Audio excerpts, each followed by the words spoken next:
Ladies and gentlemen, this is Jimmy Gibbons. He is one of our trumpet musicians, and I'm going to let you know a little bit about our drums and what you can do with them. And what it means to be a drummer. I have to do this so I can see what I'm reading.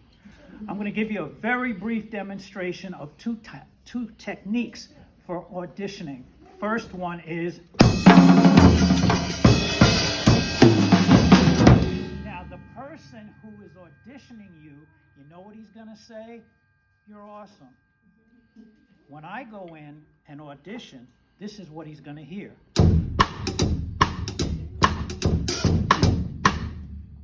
He's going to say to me, you're hired.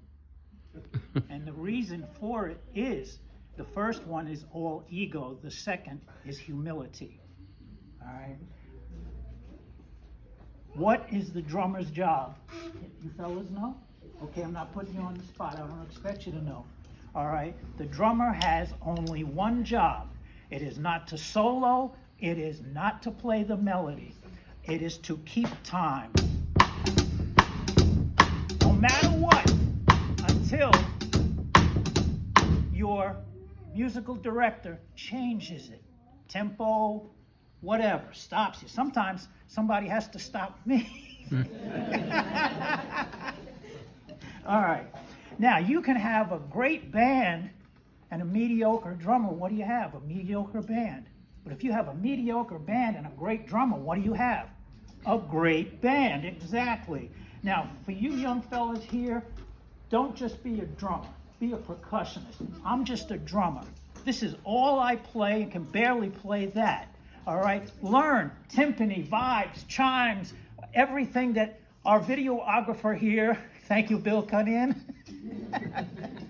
This man plays everything. And while I'm talking about what he plays, all you young people, every professional musician who is sitting in this room today is more than qualified to stand up on that podium.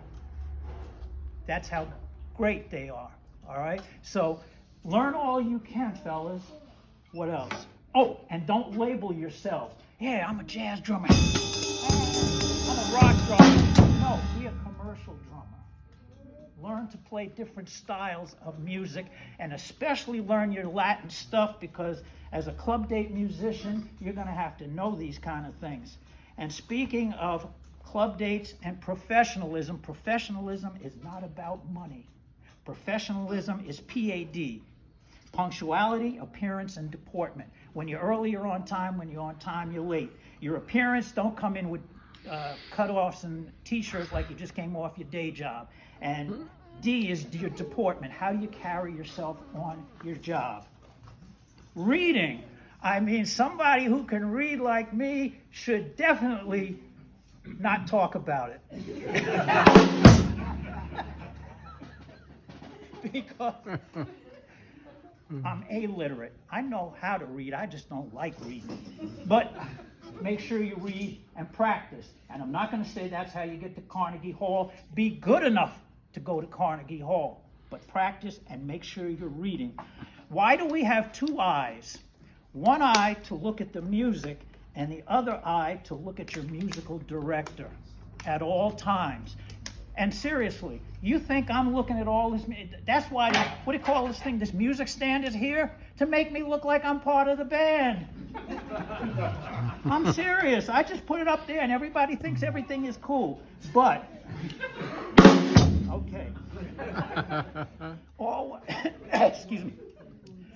Always play with musicians better than yourselves.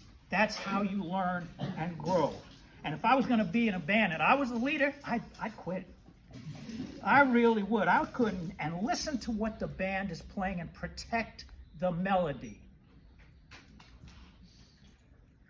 Never, fellas, for all you young people, fellas, never sacrifice speed for accuracy and vice versa. Don't sacrifice accuracy for speed. Now, I asked Miss Hedden if I could read this to you very quickly, and it's very informative.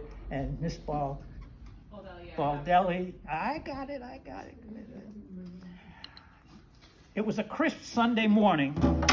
November 14th, 1943.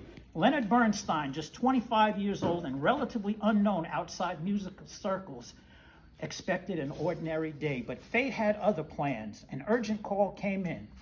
Bruno Walter, the scheduled conductor for the evening's New York Philharmonic concert, had fallen ill. With no time for panic and no chance for rehearsal, Leonard Bernstein was told he had just a few hours to prepare for one of the most prestigious podiums in the world, Carnegie Hall.